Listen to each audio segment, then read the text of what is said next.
The Newsday continues here in One News Now. I'm Diego Castro. Here are the top stories of the hour. Congressman Rufus Rodriguez wants Cebu Pacific's franchise suspended amid passenger complaints. In a statement, Rodriguez says a congressional franchise is a privilege that should not be enjoyed at the expense of the public. The Cagayan de Oro Solon will also slam SEBPAC for using maintenance and limited availability of spare parts as a quote, palusot. The Senate has begun its inquiry into the barrage of complaints against SEBPAC, which include overbooking, offloading, and glitches. The airline, which attributed the issues mainly to global supply chain challenges, has since apologized and vowed to improve its services. The Makabayan Bloc questions the mode of discussion the Senate used before signing the corrected Maharlika Investment Fund bill. The bloc claimed that discussions through Viber violates the Constitution. They added that it was an improper process in approving a proposal and a disregard for constitutional requirement of transparency. The Makabayan Bloc thus called on Senate President Mig Zubiri to retract his approval of the so-called corrected bill and ensure that the correct legislative process is followed. Meanwhile, Kabataan Party List also slammed the Senate and said that the discussions were unconstitutional. They added that this will pave the way for expedited approval of priority bills. There is no information yet regarding which parts were amended by the Senate Majority Bloc. Meanwhile, one economist weighed in and said the public should be given the chance to scrutinize the bill before it is passed into law.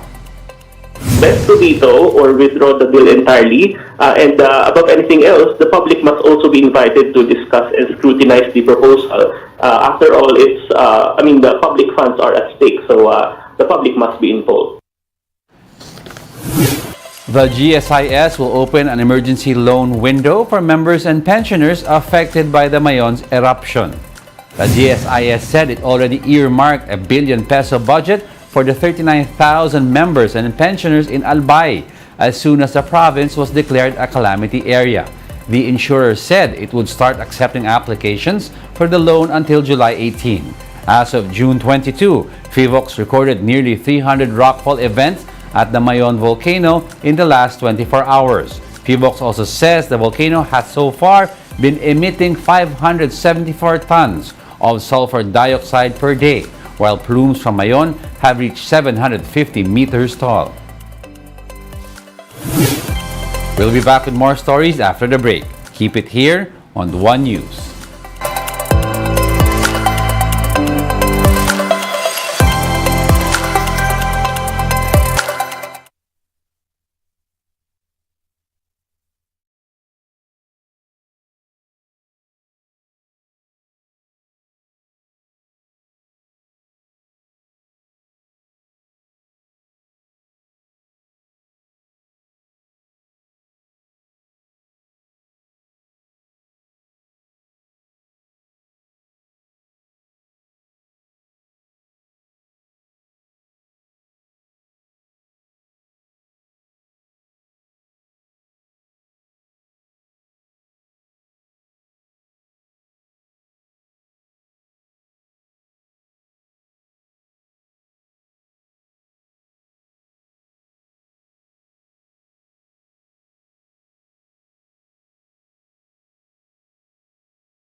You're still watching One News Now. I'm Diego Castro.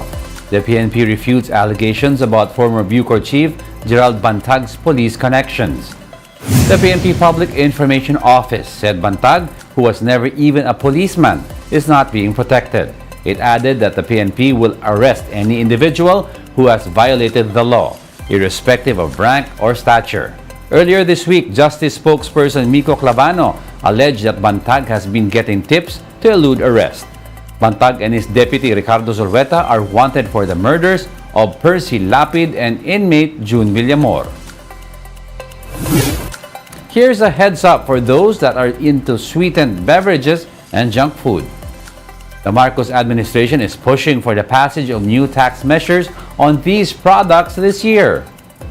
According to Budget Secretary Amena Pangandaman, the plan is scheduled for implementation in 2025 if it gets approved by Congress. However, it has been expedited to the next fiscal year to further increase the funding for the 2024 national budget. Specific details on the proposed additional tax measures have yet to be disclosed, but the Development Budget Coordination Committee is expecting 53.7 billion pesos in additional revenues from the excise tax on sweetened beverages alone. We want people to lessen their consumption. So I think it makes sense. You increase your revenue, and at the same time, you help the population to be healthier.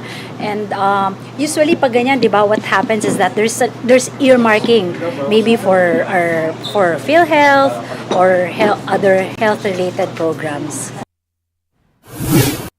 In world news, rescuers of the missing submersible near the wreck of the Titanic concentrate efforts on an area where undersea noises have been detected. The U.S. Coast Guard said remotely operated vehicles were deployed underwater and recorded the noises using sonar buoys.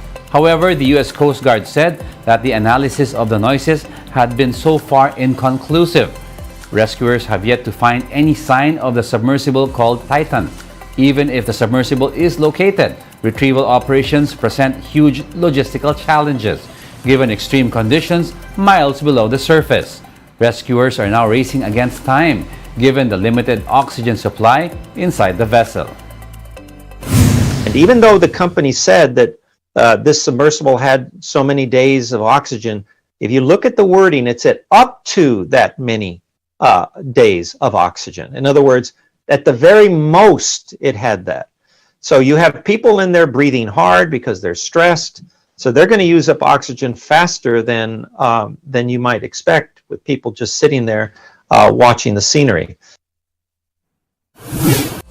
And that's it for this hour. I'm Diego Castro. Join us again at 11:15 a.m. We are One News, all sides, all the time.